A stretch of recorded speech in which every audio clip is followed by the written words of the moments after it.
Hi folks, welcome to CNB. We're coming to you this week from Japan. In fact, we're at the Honda R&D Center, the Twin Ring Motegi test track, to bring you our first impressions on the Amaze. Now, the Amaze is the all-new sedan that's coming from Honda into our market. It's based on the Brio. You know all of this. The whole idea is to figure out two things. One, how successful has Honda been with its brand new diesel engine? So the 1.5 diesel is something that we will test. The other thing is just the way the car looks, the overall shape, the kind of space it offers in its cabin, and of course the all-important little boot. All of it managing to fit into a space that's under 4 meters in length. So our first impressions on this little car from Honda coming up on the show today.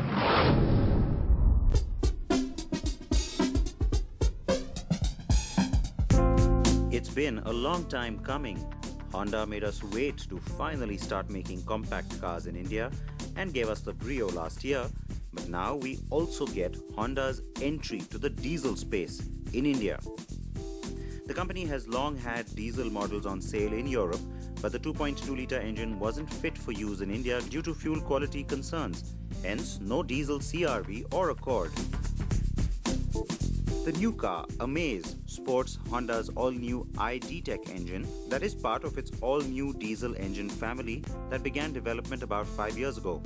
And even though Europe got the 1.6-litre diesel first, it was originally developed as the 1.5-litre that we are getting. However, Europe got the same engine with twin turbo etc. added to it, while ours is the no-frills version. It is an all-aluminium diesel engine, making it the lightest in its class. And yet, the higher displacement promises more power. Honda isn't sharing the figures just yet. The Amaze is a very compact car at first glance, no doubt, but it is also very stylish and attractive right away. The side profile is a bit short, but it doesn't look odd or disproportionate like the Swift Desire. The last time I came here to the Twin Ring Motegi, it rained. It's raining again, so let me quickly run you through some of the styling elements. Now, we've all been talking about how this is the Brio sedan, and so of course in the face you get to see the Brio. There are a few little elements here in the bumper, a couple of elements inside the headlamp cluster, and of course the front grille, which have been modified to a certain extent to give it somewhat of a different character, but one look at it and you do know that it is the same family sedan. However, it's at the side where things start to change just a little bit, because as you come to the side, you start to see the familiar line that rises all the way up. That's pretty similar to the hatch, but it's in the rear door where there is a slight difference, because you have got this other line which rises into the boot. And so that's the part of the story which I think is again a little bit different. So you don't have a common rear door, if you want to call it that. And in the rear is where you start to see hints of some of its siblings. The rear tail light treatment is a little bit like the City's and implies a little bit of width at the back too. In fact, the use of the chrome garnish again gives you the impression of width, which holds it in good stead, because after all, this car does tend to look a little stubby from the sides, and why not? It is under 4 meters in length. It is, after all, a hatch with a boot at the end. However, the design does look a lot more congruous. It looks like it was planned as a sedan, unlike some of the others, where the boot literally has been slapped onto the back. And so this rear 3/4 of the car, especially the way the tail light juts out, pretty attractive, pretty stylish as well, and quite a little cool when it comes to the styling department. So the looks are pretty impressive, or shall we say, amazing. But what about the interiors? The Amaze is 5 mm shorter than the Desire at 3,990 mm, and its wheelbase of 2,405 mm, while shorter than the Swift Desires, is 60 mm longer than the Brios. Other proportions work overall, but on pure numbers you may think that the cabin will be cramped. The car has impressive boot space, but again, we don't have any volume figures just yet. It is certainly going to swallow way more luggage than the Swift Desire though. Now this is the part of the story that you all want to know about. What's the space in the back like? You know, I have a feeling Honda took its engineers or its styling department to Hogwarts and got themselves a little bit of a magic spell, because when you look at the car from the outside and when you have expectations similar to the Brio hatch, you'd think, okay, the back's not going to be so spectacular. The seat's pushed all the way back and I still have knee room. I have pretty good headroom, and the overall comfort levels on the seat also pretty good.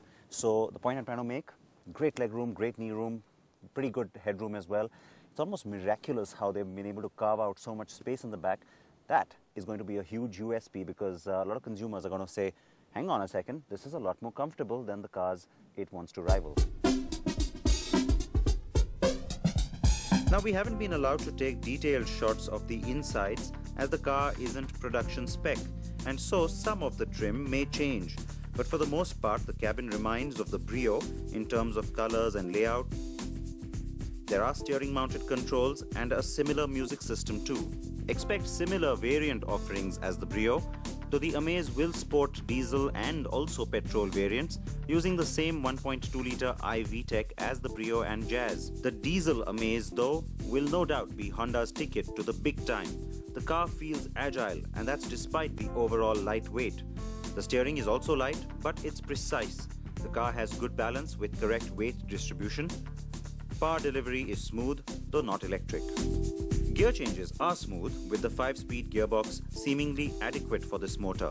The engine has low friction levels like in petrol engines, which helps deliver more efficient running. The engine also has a flat torque curve, which starts delivering at about 1200 RPM or so, and then picks up pretty well. Frequent gear changes aren't necessary, which bodes well for city traffic conditions. The engine is pretty responsive. That's the first impression you get from it. It's a revvy little motor, and low-end torque seems pretty sorted out, and I'm glad that there isn't any evident lag. The downside, it's a little noisy. It sounds a little bit unrefined as a result, but first impressions, so still got to figure out how it behaves on longer drives. Stability at higher speeds is pretty good, though the car may not be a firecracker on the highway. That is something we have to test in the future though. The car's overall performance may not rival the Swift hatch in terms of sportiness or the fun quotient, but will certainly feel a bit more agile than the Desires.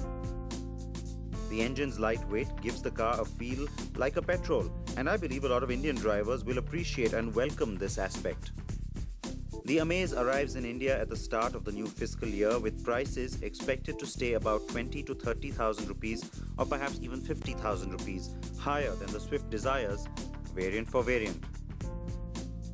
What we are showing you here are only the prices for the Maruti Suzuki Swift Desire variants as a mere reference.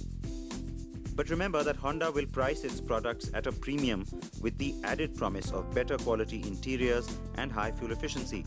Honda may do well to consider a diesel automatic to trump its position given the overall late entry into the market.